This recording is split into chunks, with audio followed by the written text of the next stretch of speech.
Well, thank you very much for having me, and thank you all for joining me here in Israel. It's great to be back. This evening, I shall be talking about the exodus of Jews from Arab countries, and specifically, I'll be asking the question, why has the exodus of Jews from Arab countries been forgotten? And that assumes, of course, that it was ever known about in the first place.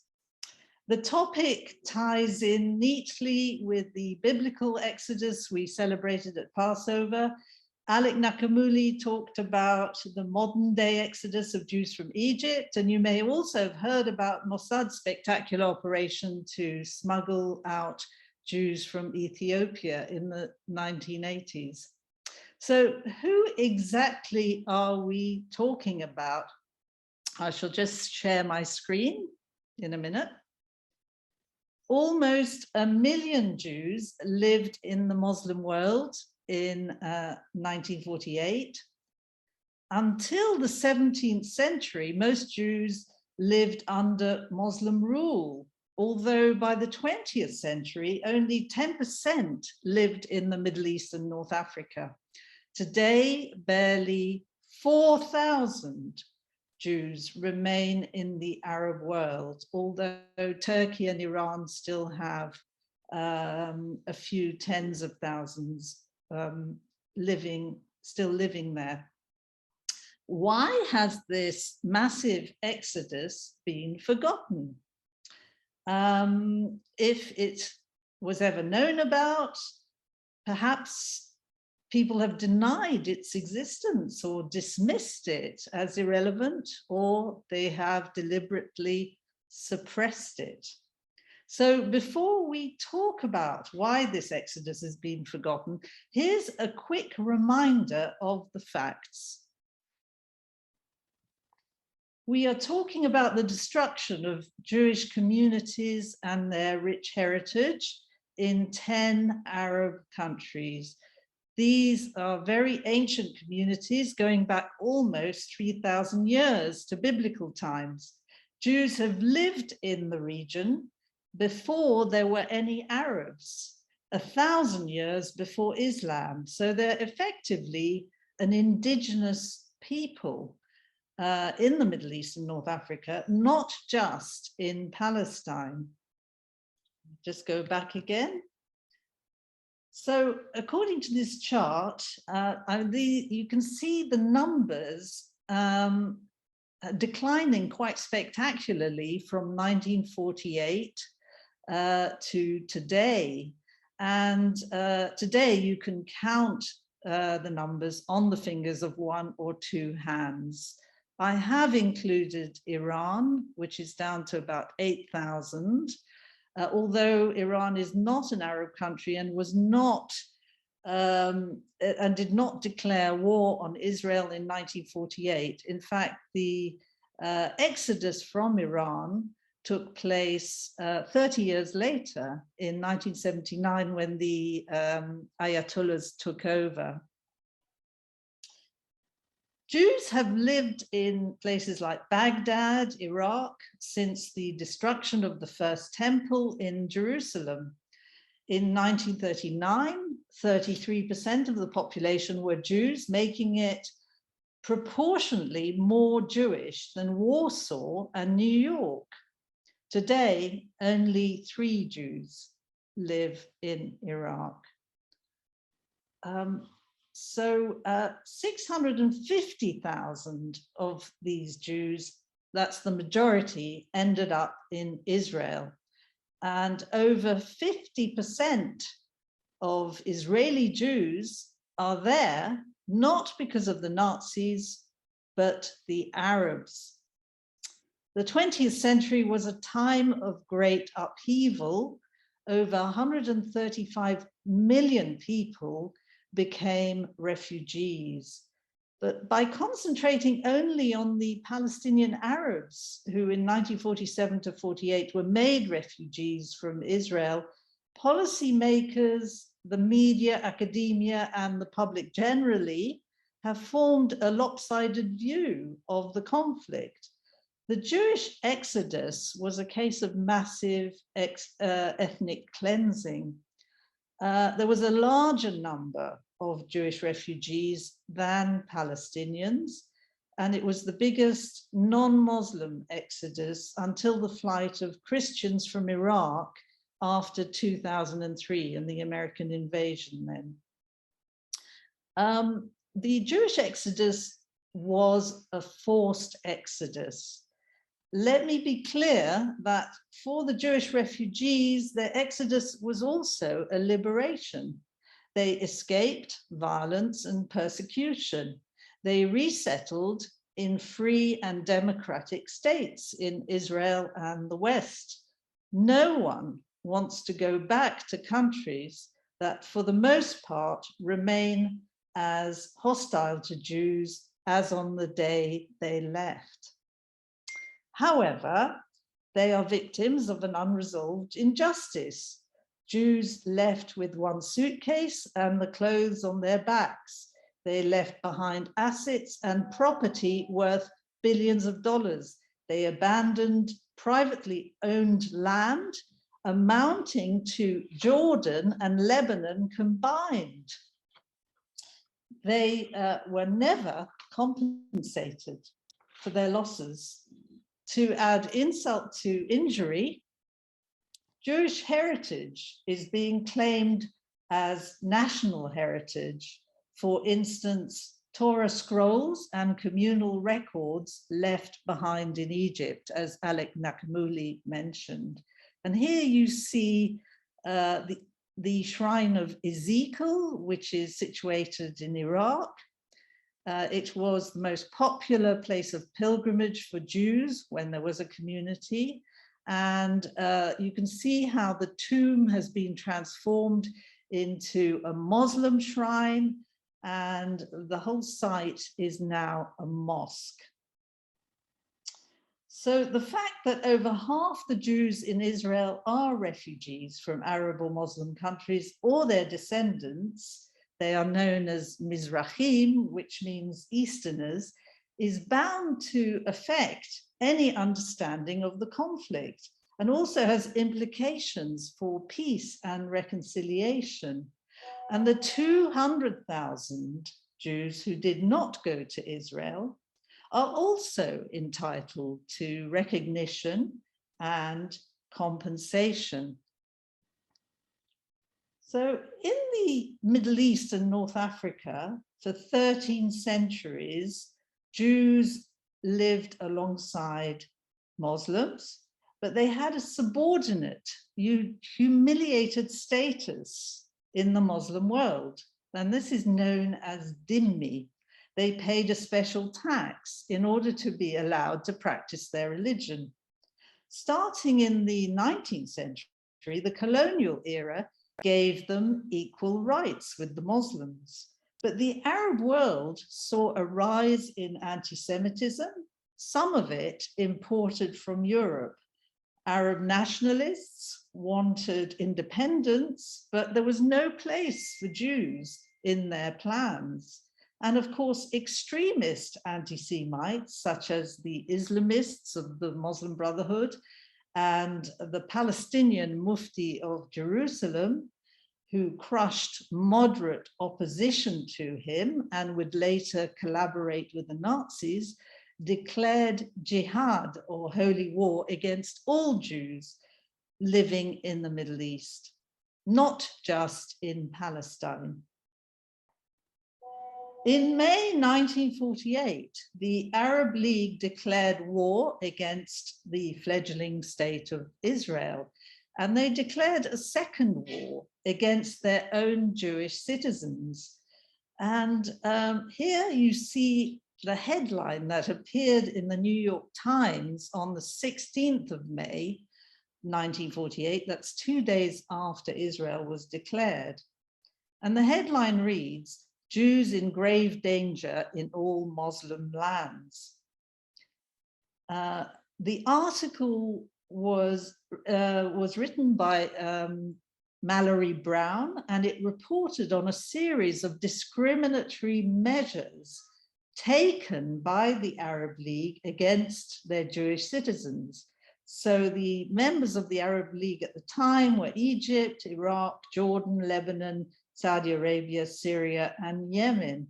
And the article cited the text of a law drafted by the Arab League, which branded all Jewish citizens members of the Jewish minority state of Palestine.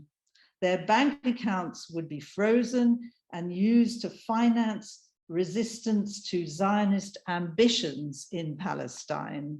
And here you see some extracts from this draft law. The law was actually never passed, but certain aspects of it were actually passed by the individual member states. And here you see in the top paragraph that the Jews are branded the Jewish minority of the state of Palestine. And this is important actually to remember, because the argument is commonly heard that Jews from Arab countries are a separate issue from the Israel-Palestine conflict and should address their grievances to Arab states.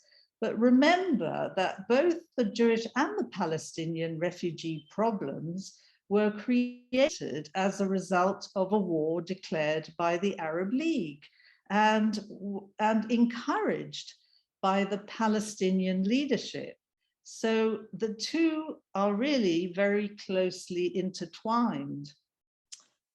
The result of this policy by the Arab League is that Zionism became a crime in all member states. This meant that you could be arrested, jailed, tried, and even executed on the flimsiest of pretexts. Jews were conflated with Zionists. And this happened against a backdrop of violence or the threat of violence. And there were pogroms in Syria, in Bahrain, in Aden, and later on in Libya and in Morocco.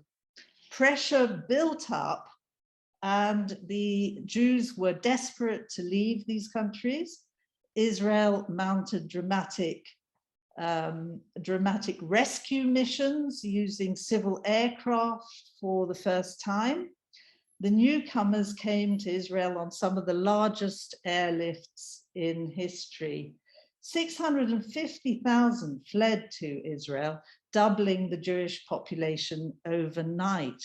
And here you see a map showing the migration. 200,000 resettled in the West. Although 90% of Jews who fled Iraq, Syria, Libya, and Yemen departed within 3 years of 1948, those who stayed behind frequently suffered human rights abuses, persecution, arrest, torture, even hangings. Critics have charged that the Jews could not possibly be refugees because they did not all leave their countries at once. The departure of Jews from the Arab world was spread out over 30 years. By 1968, though, the remaining Jews were hostages to the Arab-Israeli conflict and could not leave even if they wanted to. This was the case in Syria and Yemen until the 1990s, in Iraq from the 1960s, and in Morocco, where a travel ban operated for 6 years. So this is a group of Iraqi refugees being airlifted to Israel. About 110,000 were airlifted in this way. So Israel was a very poor country at the time in 1948, 1949. It didn't have the resources to absorb all these people, so it sent them to tent camps or ma'abarot. And there were over 200 of these, and some lasted for a decade or more. Obviously, the tents were not there for 10 years. There were tin huts, asbestos huts, sort of temporary accommodation. And these Ma'abarot very often became cities, like, for instance, the city of Sderot, Rosh Ha'ayin or Yehuda. Lots of cities originated as tent camps or Ma'abarot in Israel. But their story remains forgotten or ignored. And I'll set out some of the reasons. Number one, the Jewish refugees were never on the international peace agenda. They were absorbed into Israel, but the Palestinian refugees were not integrated into Arab states, but were deliberately kept in camps as a standing reproach to Israel. The UN was the main culprit here. It established 10 agencies to care for Palestinian refugees. It did not devote any resources to Jewish refugees. The Palestinian refugee numbers ballooned to over 5 million because refugee status could be inherited. The original figure was about between 600 and 800,000. But today it is over 5 million. And every year it keeps rising because they keep adding the grandchildren and the great-grandchildren, and they could carry on ad infinitum. So the UN General Assembly passed 172 resolutions mentioning Palestinian refugees. None mention Jewish refugees. The Security Council passed 10 resolutions on Palestinian refugees. None mention Jewish refugees specifically. So another reason why the Jewish exodus has been denied is Arabs did not want to acknowledge that it happened. And to admit the Jewish exodus happened means that the Palestinians are no longer seen as the principal victims. Some Arabs actually deny there were any Jews living in their countries. Others insist that thousands still remain. There's less and less historical evidence of Jewish presence. Synagogues crumble to dust, cemeteries are built over with motorways or high-rise blocks. The official archives remain closed in Arab countries, and this is a key point because there can't be any objective study of this whole question unless there is access to these archives. Since the Arab Spring, more and more Arabs are rediscovering their Jewish past, but very few are willing to acknowledge Arab responsibility for causing the Jewish exodus. Certainly no Arab states have ever acknowledged that they caused the exodus. They say the Jews left of their own free will, or they say the Zionists caused the exodus. If they do acknowledge the exodus, they blame Israel for ruining a peaceful and harmonious relationship between Arabs and Jews that supposedly prevailed before 1948 and Israel's creation. This, of course, is an absolute myth because Jews were inferior dhimmis throughout history. Yes, there were so-called golden ages in Babylon and in medieval Spain, but the Jews' situation was always precarious. And for instance, the great Rabbi Maimonides, who was born in Cordoba in Spain, had to flee Muslim fundamentalists in the 12th century. So their situation was always precarious. In the 20th century, a pogrom broke out in Constantine in Algeria. This was in 1934. 179 Jews were murdered in Iraq in 1941 in the Farhud, and 140 Jews died in Libya in 1945. All these episodes occurred before Israel was established. A third reason for, a third reason for why the Jewish exodus has been forgotten or denied has been denial by Jews. Jews did leave as refugees, but did not remain refugees for long. They were, by the UN definition, refugees at the time, having a well-founded fear of persecution. They are no longer refugees because their adopted countries gave them full citizenship. In other words, the problem was solved. Many Jews did not want to dwell on the past. They wanted to rebuild their lives and reinvent themselves, and even Hebraized their names in Israel. Those in Israel were embarrassed to compare what they had been through with the plight of Holocaust survivors. The Shoah understandably cast an enormous shadow over Israel in the 1950s, and the exodus from Arab countries seemed to be just a footnote. The prevailing orthodoxy in Israel was that Jews were returning to their ancestral homeland. It was a matter of pride for the Jews themselves to say that they were coming as Zionists and not as humiliated refugees. For instance, I came across this story of Mordechai from Morocco. The owner of a large and prosperous factory in Marrakesh, Mordechai abandoned his business, house, and motherland to come to Israel with nothing. His daughter, Rachel, diagnosed with a rare disease, was refused treatment in Morocco because she was Jewish. She eventually became blind because she was not treated in time. Yet Mordechai told his Israeli-born children and grandchildren that his motive was Zionist. Some Jews wallow in nostalgia. The food was better in Arab countries.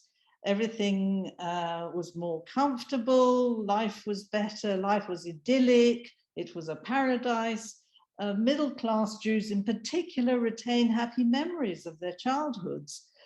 They were growing up in the colonial era, though. It is often difficult to remember this, and this was a carefree life of comfort and prosperity with servants. There's also a human tendency to remember only the good and suppress the bad.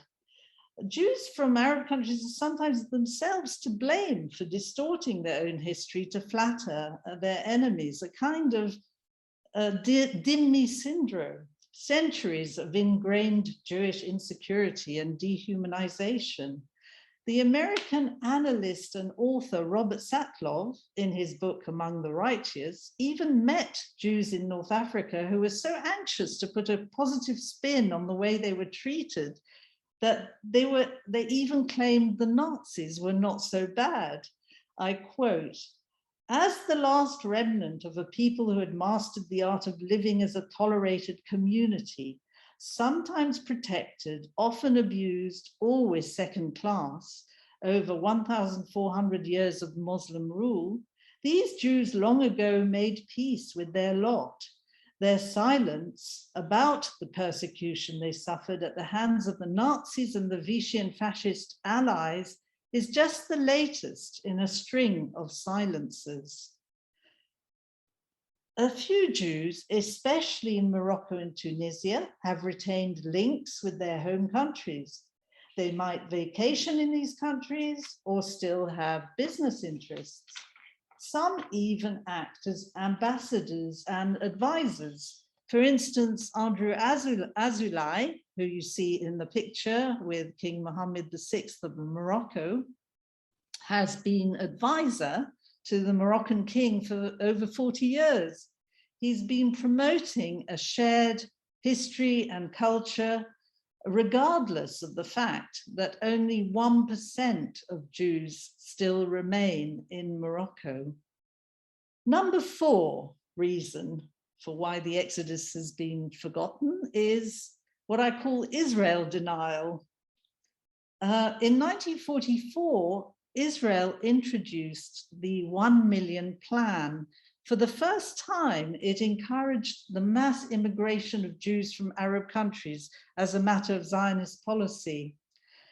It saw that these communities were increasingly at risk. Now that the gates were shut to European Jewry, David Ben-Gurion called the Jews in Arab lands hostages to Zionism. He wanted unrestricted immigration and called for the elimination of the Yemenite and Iraqi exiles. If we do not eliminate the Iraqi exile by Zionist means, he said, there is a danger it will be eliminated by Hitlerite means. He said at the 1942 Biltmore Conference. Israel did not see the immigrants as refugees, but as Zionists returning to the ancestral homeland. There was another problem, so-called Ashkenormativity. The founders of the Jewish state were overwhelmingly Ashkenazi, and its elite, media, and academia has remained dominated by Ashkenazim.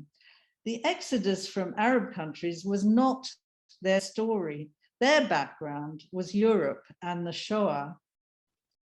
Israeli schools taught about the waves of Ashkenazi immigrants who arrived in the early days of modern Zionism, and nothing about the Yemenite Jews who arrived just before them. They taught children about the Kishinev pogrom of 1903, which claimed 49 dead, but nothing about the Iraqi Farhud of 1941, in which at least 179 Jews were murdered. An Israeli artist, Mir Gal, who you see here, produced this artwork to illustrate how few pages in an Israeli school textbook were devoted to the history and heritage of Jews from Arab countries. Israel wanted to create a new Israeli citizen speaking Hebrew. It did not want to drive a wedge between different communities. There was this idea of the melting pot.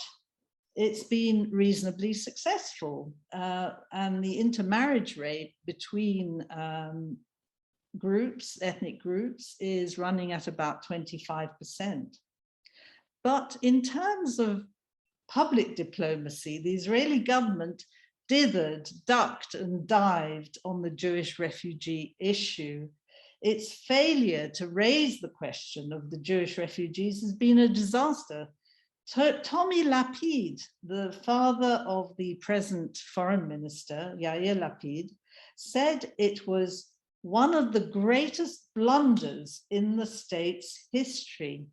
The Palestinian narrative became a cause célèbre, while Israel stayed silent about Jewish refugees.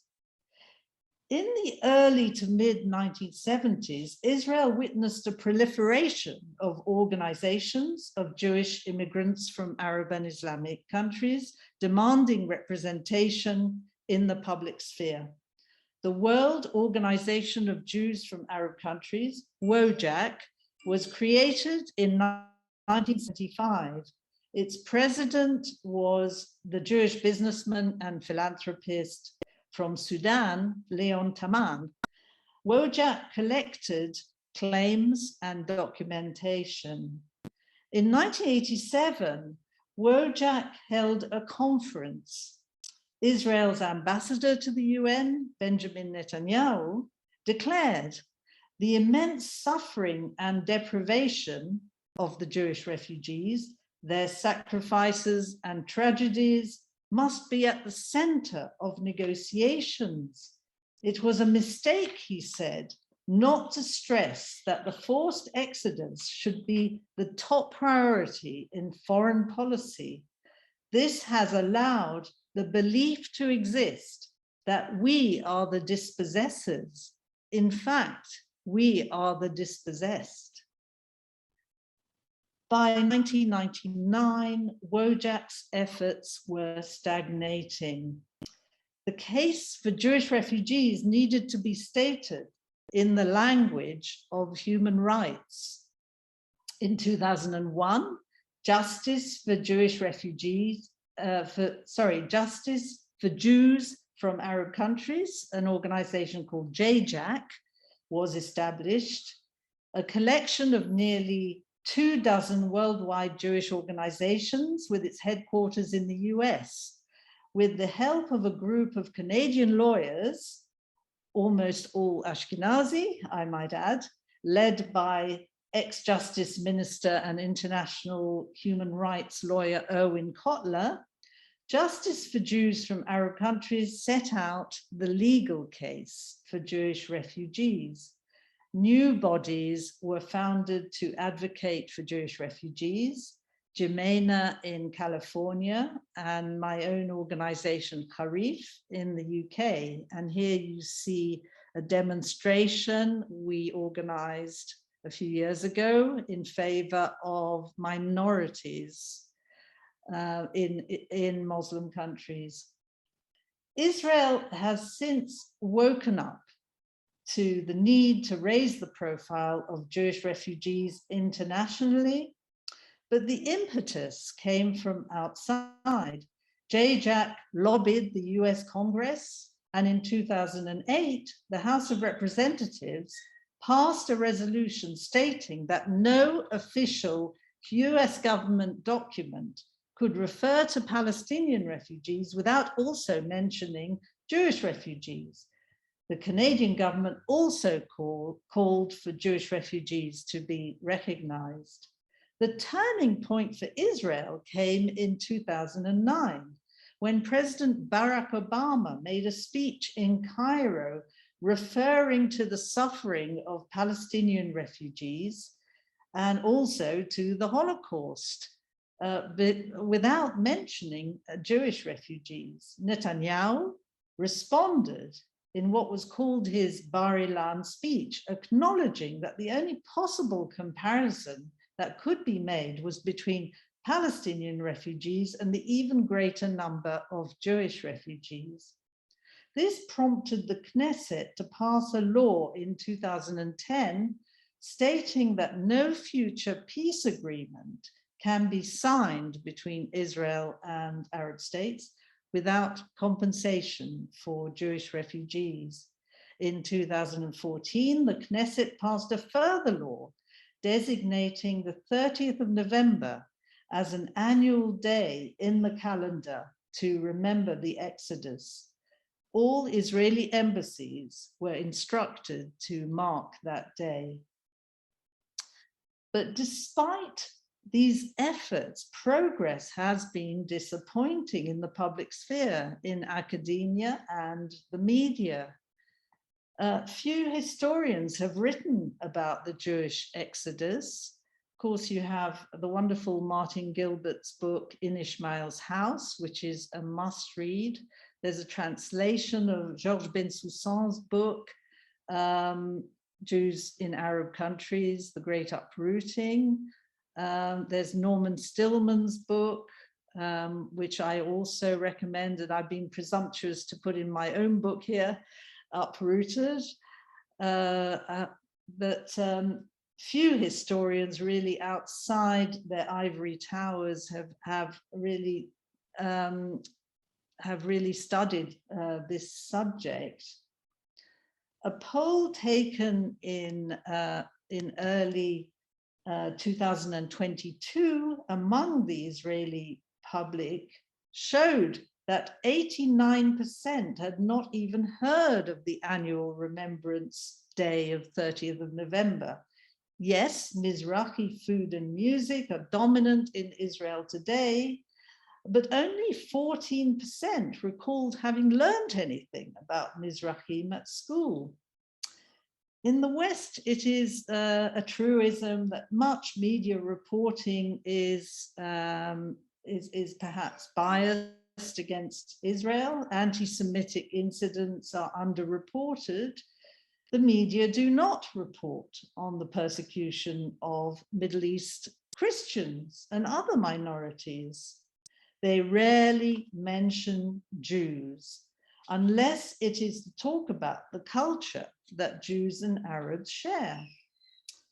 Interfaith and coexistence initiatives almost always politely skirt around difficult subjects, such as Israel, and never mention the exodus of Jews from Arab countries. Some think the Jewish refugee issue is an obstacle to peace. To talk of Arab or Muslim bigotry against Jews invites charges of Islamophobia. Often the Palestinian exodus, or Nakba, is set alongside the Shoah instead of being positioned alongside the injustice of the Jewish exodus, or Nakba. Although two sets of refugees emerged from the same conflict at around the same time. There's also a false conception that if we emphasize the points of connection between Jews and Arabs, we can promote peace and reconciliation.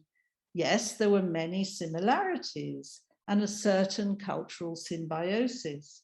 However, a shared culture and language with Arabs did not save the most Arabized of Jews, the Jews of Iraq, any more than acculturation saved German Jews from Nazism. The most Arabized of Jews were forced to take the road to exile. Some 50 Iraqi Jews were executed on trumped-up spying charges or died in jail in the late 60s and early 70s. The colonization of the facts is so egregious that even when Jewish leaders are aware of the Jewish Nakba, or Exodus, they may come under pressure not to mention it. In 2014, the Simon Wiesenthal Center held an exhibition at UNESCO headquarters in Paris, People, Book, Land, 2,500 Years of Jewish Relations with the Holy Land. While it was a considerable achievement to hold an exhibition within the precincts of the UN legitimizing the Jewish presence in the land of Israel, the exhibit had one gaping hole: the story of the movement of Jews from Arab countries to Israel. There was one sentence in the panel entitled Israel Among the Nations, which says, by 1968, Middle Eastern Jews already represented 48% of the entire Jewish migration to Israel. And that was it. Robert Wistrich, the late lamented historian, had put together the exhibition. I was there at the opening. When I asked him why Jews from Arab countries were not mentioned, Wistrich said he had prepared a whole panel about them, but UNESCO forced him to pull the panel. They said the exhibition would not go ahead if it was left in. Another example of how history can be distorted to suit a political agenda is the controversy surrounding this photo. It shows the Mufti meeting Hitler in November 1941. Yad Vashem has refused to reinstate this photo after the museum was redesigned. They prefer to hide the truth about the Mufti's collaboration with the Nazis in case it hinders future Palestinian-Israeli relations. There has been a recent phenomenon of Arab states with no Jews renovating synagogues to show their tolerance for non-Arabs and non-Muslims. Arab countries reap rewards in terms of tourism and public relations, projecting an image of tolerance and pluralism when they restore Jewish buildings. People love dead Jews, as the American writer Dara Horn puts it. No one bothers to inquire what happened to the live Jews who once built and used them. It is clear these buildings will never again host a minyan or echo to the sound of Jewish prayer. And the photo you see here is of the newly restored Nebi Daniel Synagogue in Alexandria. It was inaugurated to much fanfare just before the coronavirus hit. Here you see the assembled officials of the Egyptian ministries of tourism and heritage. Not a single Jew was invited, or very, very few. This was obviously not intended to be a Jewish event or anything about Jews. I think it was purely about tourism. And so much so that Jews from Egypt, who obviously now are outside Egypt, decided to organize their own inauguration in February 2021. So we now come to another reason why the Jewish exodus has been forgotten. And this is what I call the Mizrahi counter-narrative, which I believe serves to confuse the issue. And this narrative has been sort of gathering steam in the last few years. A cohort of mostly Israeli far-left academics and writers, such as Ella Shohat, who's on the far right, Rachel Sharby, who's in the middle, and a writer called Masoud Hayoun, who's written a book called When We Were Arabs, have been influenced by post-colonialism and the writers of the late Palestinian academic Edward Said, who's on the far left. Said divided the world into the West and the rest, the colonial powers versus the developing world. The leftist academics see the Jews from Arab countries as Jewish Arabs or Arabs of the Jewish faith. And they believe they were torn away from their Muslim brothers by the evil Western Zionist colonialists who forced them to migrate to Israel. In so doing, they deny Jews are a separate people entitled to their own state. Almost no Jew from an Arab country that I know would agree with them. These far left academics ignore Jewish history in Arab lands. They see the brown Jews from Arab countries as victims of discrimination by the white supremacist Ashkenazi establishment in the same way as the developing world is a victim of Western white colonialism. So the discrimination, the poverty, the deprivation was real enough in the Israel of the 60s and 70s. And the Israeli Black Panther movement was founded as a reaction to it and to advocate for greater rights and equality. By 1977, Mizrahi and Sephardi supporters of the Likud party helped break the monopoly of the Labour Party by voting Menachem Begin into power. The left-wing academics claimed that Mizrahim supported Likud to protest against discrimination by the Labour establishment. But I would argue that the Jewish refugee experience created a legacy of hurt, bitterness, and mistrust of Arabs. Mizrahim are commonly more hostile to Arabs than Ashkenazim. This painful history explains why they are known to vote for right-wing parties. Post-colonial ideology is another reason for ignoring anti-Semitism generally. It divides the world into the powerful and the powerless. According to the current orthodoxy, Jews in the West are white and powerful oppressors of people of color.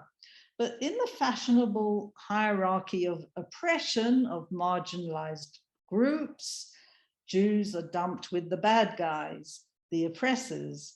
They are seen to enjoy power despite their history as a vulnerable minority, and white privilege despite their ethnic origins in the Middle East. Oppressed groups are supposed to support each other. This is known as intersectionality. but Jews don't count, and Middle East Jews are invisible. Identity politics hold that people of color cannot be oppressors, only victims. There is no space in progressive politics for Jews from Arab countries, even though they themselves are people of color who have been oppressed by other people of color. The great Tunisian writer Albert Memmi appreciated this paradox.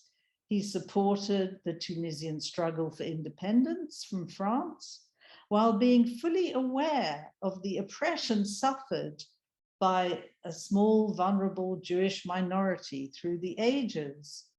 Independent, Tunisia had no place for Jews. He writes, "We would have liked to be Arab Jews." This is a term he adopts for convenience. "If we abandoned the idea, it is because over the centuries, the Muslim Arabs systematically prevented its realization by their contempt and cruelty. This led Memmi to see Jewish self-determination as the only solution to the Jewish problem in Arab lands, and Zionism as a national liberation movement." So to conclude, the Jewish exodus needs to be remembered because it is an integral part of the history, and it is key to understanding Middle Eastern politics. It's only right that the suffering of Jewish refugees be recognized. It's a matter of law and equity that they be compensated. A peace agreement which does not take account of the Jewish refugees will not be based on truth. To restore the Jewish refugees to the peace agenda will help build trust and eventual reconciliation. As in other conflicts, the one between Turkey and Greece or India and Pakistan, the Middle East conflict produced two sets of refugees. Roughly equal numbers of Palestinians and Jews exchanged places in the Middle East. And this is a permanent exchange. The Jews are not going back to Arab countries, and the Palestinians must renounce their demand to return to Israel. The right of return remains their ultimate objective. So this is a very important consideration, the fact that the Jews do not want to return. I think a humanitarian solution should be applied to Palestinians. They should no longer have to suffer a refugee status, but should be considered full citizens of their host Arab countries or of Palestine. In the meantime, the Jewish refugees are the response to every myth or lie propagated by Israel's enemies. For instance, the myth of settler colonialism, because they are indigenous, they are not colonizers. And in fact, all these lies that one hears about Israel and Jews, you can really make a very good argument, a very good case against them by invoking Jewish refugees. But that's another story for another time. So on that note, I will stop there. Thank you very much for listening, and very happy to take questions. Thanks, Lyn. That was excellent. Thank you. I'll just try and get out of my share screen. There you go. It's okay. Oh, thank you, Monica. Is it possible to have a copy of the population chart? Yes, I can send one to Judy, and perhaps she can forward it on. Did the Arab League draft law go beyond draft status? It didn't, but the individual Arab governments actually passed identical measures. So ultimately, Zionism became a crime in all Arab League member states. And this, you know, was a terrible thing for Jews, because there was no escaping the fact that they were considered as a fifth column. Terry Cherniak, I have to tell you that a Jewish professor at the University of Manitoba is teaching that the Jews in Arab lands had a great life, and it was David Ben-Gurion's plan to get them out of Arab lands in order to populate the new country of Israel. Yes, we hear a lot of that propaganda. And he says Ben-Gurion sent Israeli soldiers disguised as Arabs to Arab lands to set off bombs so the Jews would get frightened and want to leave. Is just an appalling take on all this. Yes, that's quite a common trope, actually, that the Zionists set off bombs. But I think there was plenty of evidence of persecution in Arab countries, and Jews did not need Zionists to come and set off bombs to make them leave. Sorry, I'll just try and scroll down. Which professor, asks Harriet. I think there are several, you know, there are probably quite a few who actually believe this or peddle this lie. Thank you, Simon. Do I know Rasheline Abdelkassis Barda's coverage in Australia of the 56 to 57 Jewish exodus from Egypt? Yes, I have heard of her work. Thank you. Norman Gladstone asks, were Arab Jews discriminated against when they arrived in Israel? Yes, I did tell you that there was discrimination, and the Black Panther movement did arise out of this discrimination. Were immigrants from Western countries treated better than the Arab Jewish refugees? Well, there is a kind of misconception that only Jews from Arab countries were sent to the Ma'barot, or tent camps. Actually, that's not true, because Holocaust survivors and refugees from Western countries were also sent to these tent camps. The difference is that Jews from Arab countries actually stayed longer in those tent camps, because many of the Western immigrants, or the ones from who'd survived the Holocaust, got reparations and were able to move out. But this is not the case with all Jewish refugees from Arab countries. One can't generalize, because some groups did better than others. For instance, the Iraqi Jews were very well educated. They left the Ma'barot sooner than some of the other Jews. You have to differentiate between Jews who, for instance, who were uneducated, came from rural areas, were illiterate, that kind of thing, and other Jews who spoke several languages, like the Jews from Egypt, Jews from Iraq, very well educated. You know, one can't generalize, and one shouldn't. Sorry, I'm just trying to scroll down. It's not working. Hang on 1 second. Lawrence. Sorry, Judy, can you read out the next question? I'm sorry, it's a bit stuck.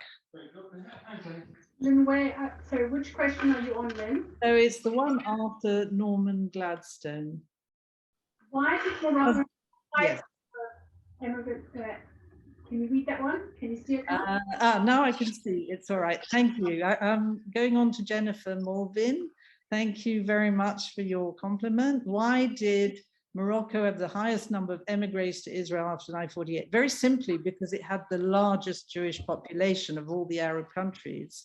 Some of them did go to France, to Canada, but most of them did go to Israel.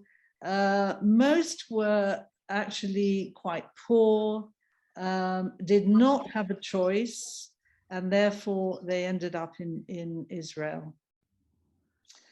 Alan Woolman, I have a neighbor who is 96 years young, an amazing man. Both he and his wife at around the age of 20 were forced to leave Baghdad on a one-way ticket.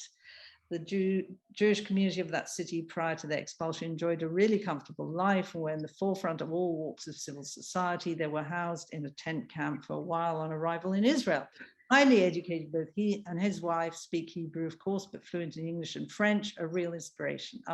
Nice to hear that. Of course, my parents had to leave in 1950. They had to leave Baghdad. The difference is they went to England and not Israel. But the education was excellent in Baghdad. The Jews went to the Alliance Israélite Universelle, where they were taught English and French, as well as Arabic. And initially, Hebrew was also taught, but in the 30s, it was stopped. Yeah, Ronnie has asked. Sorry, just trying to scroll down here. Can you see it? Would you like me to read her? Can you? Now I can see it. Yeah, thank you.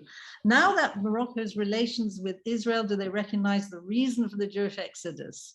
And other countries, good question, which have relations with Israel, do they recognize the reason and plight of Jewish refugees from Arab countries? Well, that is a very good question. The question actually has not been discussed with Morocco, and neither has it been discussed with the Gulf countries who now have signed the Abraham Accords. I think that Israel is trying to build on the positive points of connection, and perhaps the negative might be broached a bit later on. We'll see. Maybe the question may not be broached, it won't be broached at all. We don't know. I mean, there is this tendency to, avoid difficult issues. So Marilyn has got a similar question. I hope that the Abraham Accords will lead to an acknowledgement. There is an effort to, familiarize these states with the fact that Jews lived in them. Funnily enough, the senior rabbi in the Gulf states, his name is Rabbi Eli Abadi. He was actually a refugee from Lebanon, and he was chairman of JJAC, which I mentioned, Justice for Jews from Arab Countries. And I don't know what approach he takes. I mean, does he tell his Arab interlocutors, does he tell them about his story, or does he gloss over it? I really don't know. Melvin, the Syrian Prime Minister Khaled al-Azam in 1949 referred to the Palestinian Arab refugees. In 1948, we have been demanding the return of refugees to their homes, but we ourselves are the ones who encourage them to leave. But in a resolution 194, which was an attempt to settle the conflict, it included the offer of the return of the refugees who would be prepared to live in peace with their Jewish neighbors, but they rejected it. That is absolutely true. The UN resolution was rejected by the Arabs because I think they thought it would imply recognition of Israel. I'll try and scroll down. Is that, yeah. David Sefton, remember studying in London in the 60s and meeting Mizrahi Jews at Hillel House, who he found to be exotic, but he's ashamed to say he did feel superior. Well, he's very frank about that. I had no feeling for their history. Thank you for exposing us to the story of the Mizrahi Jews. It's a pleasure. Elena Draznin, brilliant factual. Thank you. Oh, thank you very much. You've read my book. Thank you. Judy, thank you. Thank you. Too little is known. Wait, stop there. Thank you to all those who are thanking me. So Peter Bryce says, I heard on BBC Radio 4 that there's a start of return of Jews to their old homes in Essaouira, Morocco. Do you know anything about this? I didn't hear that report, but I think you have to be a bit wary about this, because actually Jews do have holiday homes in Essaouira, maybe 50 of them holiday in Essaouira regularly. I know a couple who do, but that's not the same as actually moving back, you know, and returning to their old homes. I would very much doubt that any Jews would actually up sticks and move back to their old homes. Thank you, Colin. Thank you, Michelle. Thank you, Ruth. Uta, thank you. Thank you, Eleanor. Thank you, Haman. Thank you. Julius says he's learned more about Jews in Arab lands at Lockdown University than he ever knew before. I'm very pleased. Thank you. So Cyril Baldachin wants to know, where am I? Oh, Julius, where Julius is from. Not me, but me. Okay, you're not me. Oh, yeah. Sonia, nice to hear from you. Thank you. Lorna, thank you. Abigail, thank you. Thank you. Michael, thank you. Yes, if you want to revisit the presentation, I'm sure there'll be a recording available. And Sue thinks that my lecture would make a fantastic movie. Thank you very much. It would certainly publicize this sad story. Ralph, sorry, can you just scroll up again? To what Ralph said. Do you approve of Jews born in Morocco should now go back to Morocco to live? Well, Ralph, you tell me. Ralph is a good friend and he's from Morocco. I think he's having a good joke here.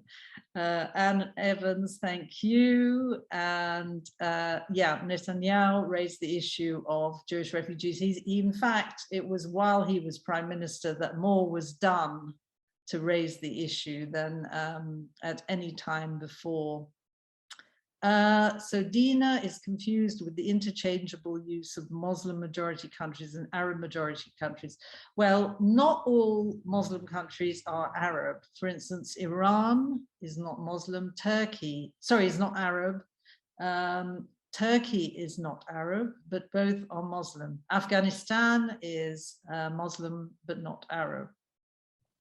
What percentage of Jews married Muslims in Arab lands? Well, actually very few. There was very little intermarriage between the communities.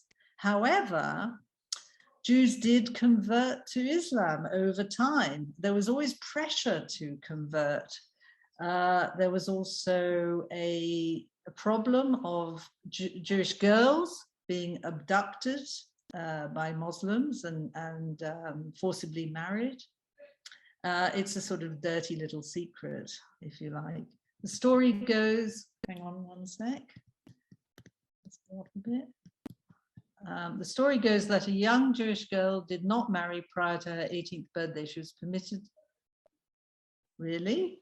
A girl who did not marry prior to her 18th birthday was permitted to marry a Muslim, at least in Iran. I don't know about that. One thing is true, that Jews actually were betrothed to other Jews at a very early age, really to guard against this question of abduction.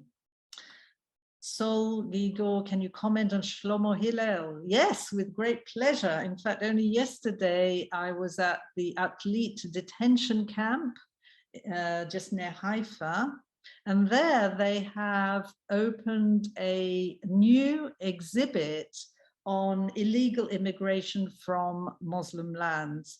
And there was also a plane which was used. Constellation C-46. It was a Constellation C-46, the original plane that Shlomo Hillel arranged to fly from Iraq to Israel in secret. This is all very clandestine. There's a wonderful film you can see while you're sitting in the plane, which tells you the story of what happened. This plane really flew under the noses of the British and landed in a field in Israel. It managed to bring in about 100 illegal immigrants. And Shlomo Hillel was an amazing man. He was also instrumental in negotiating the great airlift of Iraqi Jews a few years later. And that's just one or two of his exploits, really. An amazing man. Dr. Colin Lecce, Barot existed in Afula. Yeah, they were all over the place. They were all over the place. Thank you, Barry. Disgusted by the world's reaction. What was the reaction when Obama failed to acknowledge the Jewish refugees whilst in Cairo? Why did he omit them? Well, the reaction was actually Netanyahu. Netanyahu made his Bar Ilan speech, and he deliberately mentioned Jewish refugees because Obama had omitted them. Actually, Andrei Assiman, who is the famous writer born in Egypt, he wrote Out of Egypt, some of you may have heard of. He wrote an article, I think it was in the New York Times, saying, why did Obama not remember me?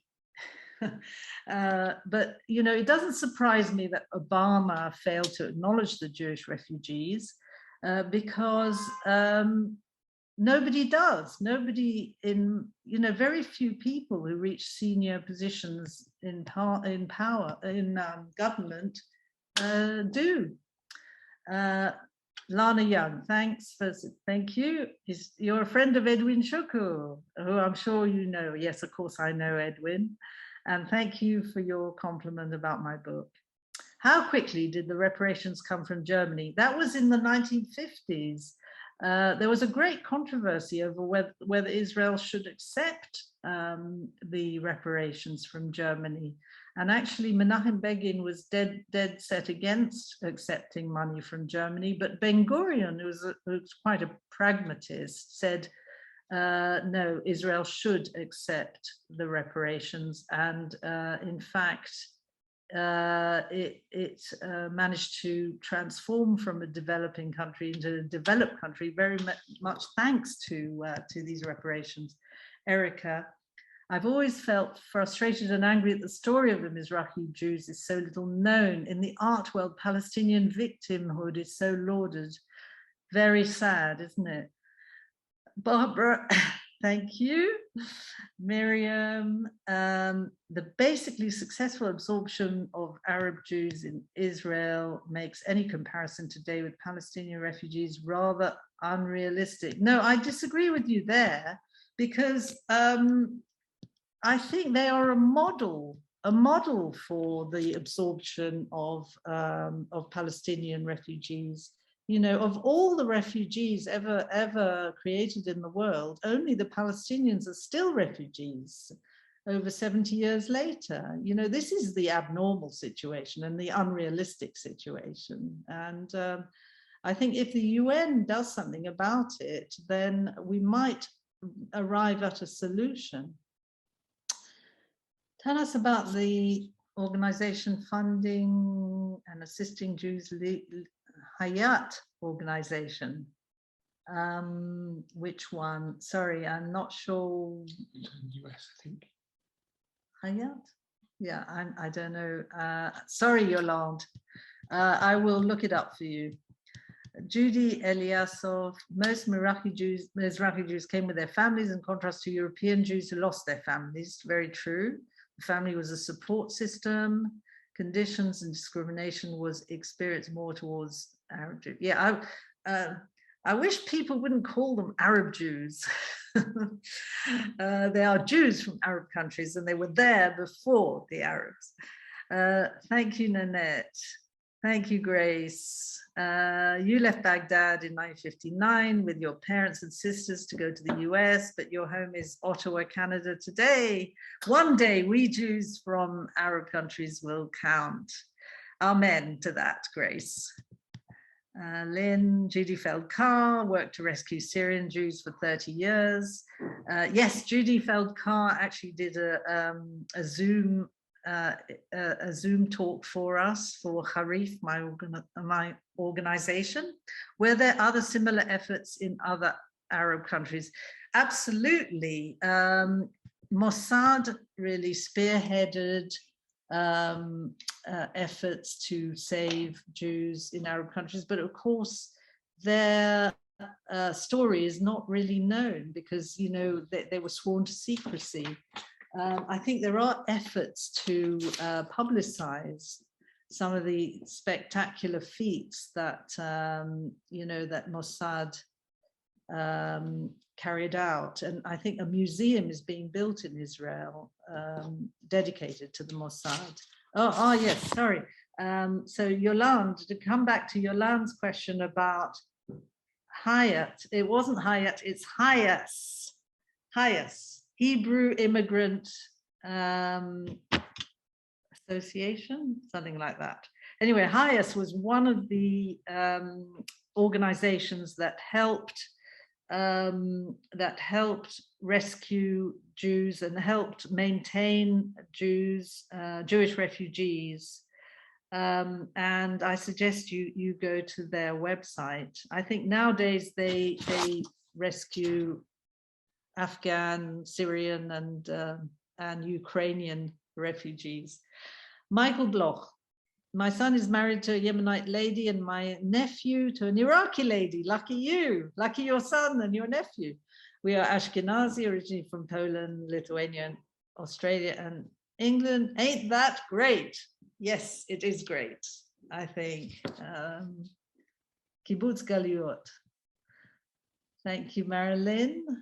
What did you think of Andrea Asiman's books? I like them very much. Yes, Andrea Asiman is a fantastic writer and his story is amazing.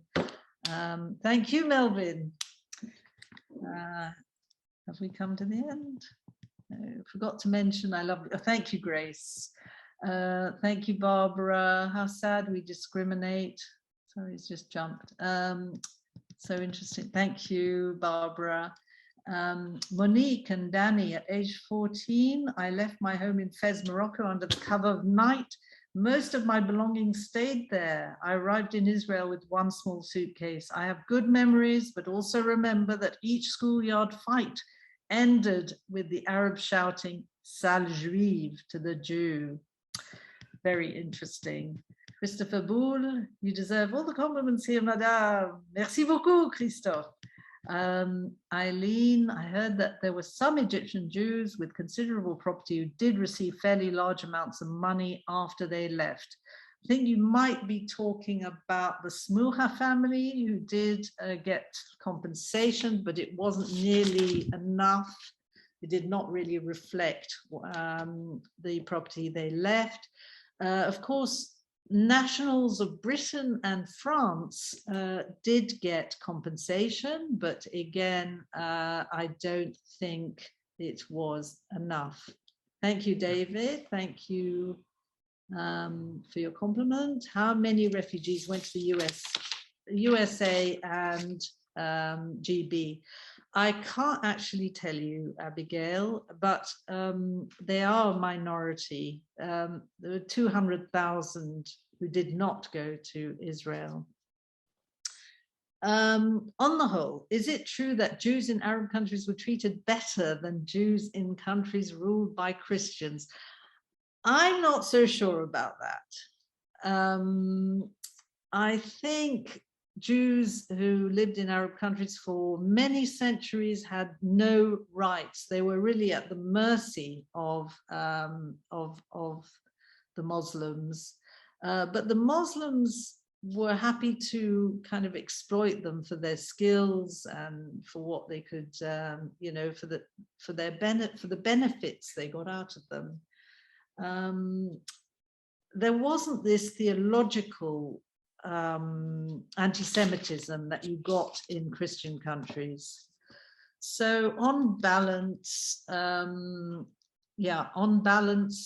it was probably better than in Christian countries, but I don't think that's saying very much. Yeah, just to go back to the person who asked about compensation for Jewish property in Egypt. The UK government apparently froze Egyptian funds held in London, and all British citizens received funds except for a few named families as part of the agreement to release the funds. Yeah, but I don't think this was actually adequate, actually. I don't think they were adequately compensated. Danny? Yes, Hebrew Immigrant Aid Society. Thank you very much. That's HIAS. HIAS, absolutely. Yes, thank you. Sorry, we've jumped up to the top again. Have the abuses of identity politics, racial chauvinism caused many Jews to become humanists? I couldn't answer that, sorry. Okay, any more? Oh, is that the end? More questions today. I think that's the end. Is it? Yeah. Thank you very much for having me, and thank you all. Thank you. Bye-bye. Bye.